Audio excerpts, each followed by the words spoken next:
Hello friends and welcome to my YouTube channel Simply Stocks, and today I'm going to talk about Bajaj Finserve, one of the marquee stocks of the current market, and it has done well along with the Bajaj Finance stock. So let's understand what has happened with the stock and why it is moving up and whether you should invest at these levels or when should you buy this share. So let's get started. First of all, a disclaimer that this is not a stock recommendation. People taking any position into any share that I talk about should do that with their own due diligence and research, and I'm not in favor or against any company that I talk about. Now, about the company, Bajaj Finserve was established in 2007 and they focus on lending, asset management, wealth management, and credit cards. So their Bajaj Finserve credit cards are very famous among the youths of the urban India, and their ad line or tagline of "Think It and Done" is pretty renowned as far as Indian diaspora is concerned. And today in India, Bajaj Finserve, along with Bajaj Finance, is one of the leading financial firms catering to the Indian consumers' demands of consumer goods, whether it is mobile phones, televisions, cars, etc., anything. And it is a part of Bajaj Holding, and their major focus is on providing easy loans and a very good schemes on credit cards. Uh, it is one of the biggest brands in India, probably the biggest brand in this space, and it has already gone up 8x in the last 5 years. So the stock was trading at around 2000, 2200, oh, sorry, 1200, 1300 level, and has already notched up price of over 9000 rupees at the moment. If you look at the financials, this is the reason why the stock has run up so much. So you have a sales of over 14,000 crores versus 5,000 crores year on year. That is a growth of 284% on the sales front. The profit has gone up by 67% year on year. And being a financial company, you would be thinking that it would be having a lot of debt on their books, and because their business is lending, but it is a zero debt company. So it behaves as if it is a uh, consumer company, although it is a lending company and a financial company, and that is why it is trading at a PE of 40, 45 times, whereas other financial companies, if they are trading at such levels, then these are unheard of. These valuations are unheard of, except for an HDFC bank. You won't find such valuations in the financial space. The return on equity is an impressive 27%, and operating profit margin is of 24%. The lower tax rates that was pronounced by the finance minister a few months back has also helped swell the numbers up in terms of profitability, and hence the growth of 67%. So why the euphoria about the stock? It is similar to what is going on with Bajaj Finance. It has the moat and the leadership in the space. So its cards are doing the best in terms of urban India, or the higher income groups, or the, you could say, the middle income, higher middle income groups, and the you can say the rich people. They are advancing to the Bajaj Finserve card and buying 80-inch, 60-inch LED televisions, or RE, or other you can say vehicles, etc. The return ratios are, as I mentioned, exceptional.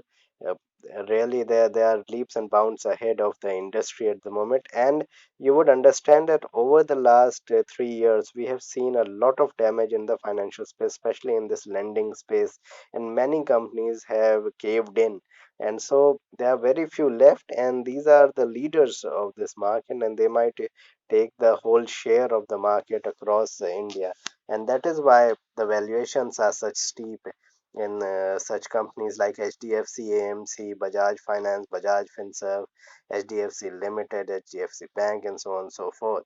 The management is top class and have a very good clarity as to how the numbers would play out in the future, and they provide very good guidance that has been seen over the last 4 5 years. Uh, the business has a longevity. In fact, I believe that the kind of business that they are into is very primitive in India compared to other countries. If you look at the advanced countries such as United States or other developed countries, or even developing countries like Singapore, etc., they have done exceptionally well, Malaysia and so on and so forth, over the last 20 years, whereas India lags far behind in this lending space. So there's a huge longevity of business tailwind with Bajaj Finserve. And you remember that quality always sells as a premium, whether it is Gillette, whether it's Maruti, HDFC, Twins, Bajaj Finance, Havels, Titan, etc., DMart. They are all selling at very high premium, and the reason is because of the four factors that I have just mentioned.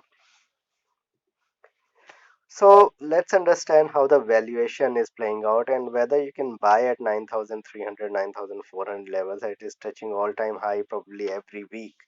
Currently, it trades at 39 times earning, which I find not very expensive considering the business that they are into. And the bear case PE in the 2016 fall, when we had about 3.5 years back, the PE went down to 22. So from 22 now the PE is 39. But you cannot expect a PE of 22 to come back again unless something drastic happen on geopolitical basis or in India because of some external reasons, or the results are extremely bad. Only then the PE could reduce down to 22. But let's have a reasonable assumption that we have a correction in 2020 and early part of 21, then we may see the stock trade at around 30 times FY20 earnings. I project that FY20 EPS could be around 260 to 65 rupees. Uh, then the target at 30 times would be around 7,800. So yes, there is a chance that the stock may fall 12 to 15% from here, but it is not a given. Yes, it is expensive by around 10-15%, but then uh, we could see an EPS growing to about 280 to 90 rupees. We don't know how the next 2 quarters would be. This is just my assumption, how I have calculated. You can do your own assumptions and calculations. So a 10-15% dip in the stock is a very good buying opportunity, and even you can buy at these levels.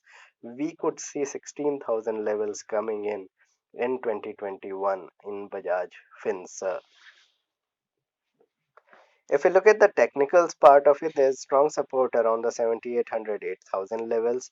There's short-term support at 8,850, 8,900 levels. And the stock is already trading at and has already run up around 80% from the lows of 2018. So we could see a correction of around 10 to 15% over the next 6 months or so. But again, if the valuations are always high for these companies and if the market doesn't fall, we could see 11,000, 12,000 levels on the stock as well. The major breakout could be seen past 9,800 levels, so one has to look out for that. But any correction towards 8,000 ish would be a very good buying opportunity. You can buy even at the levels of around 9,200, 9,100, which it is currently sustaining at.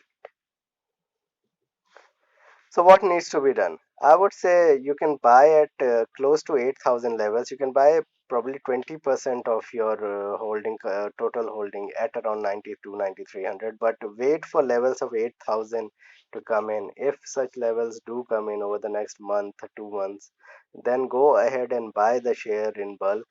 Look for massive falls to accumulate. If it falls even further, you can buy more because this business will last for a long time. Do not trade this stock and have a 7 to 10 year horizon in such stocks like these AMC companies, SBI cards, etc., or Bajaj Finserve and the Bajaj twins. These are very good companies for long term. So this was my video on Bajaj Finserve and when you should buy it. Please like and subscribe my channel, hit the bell icon so that you can get my videos straight away when I post it. Thanks a lot for watching.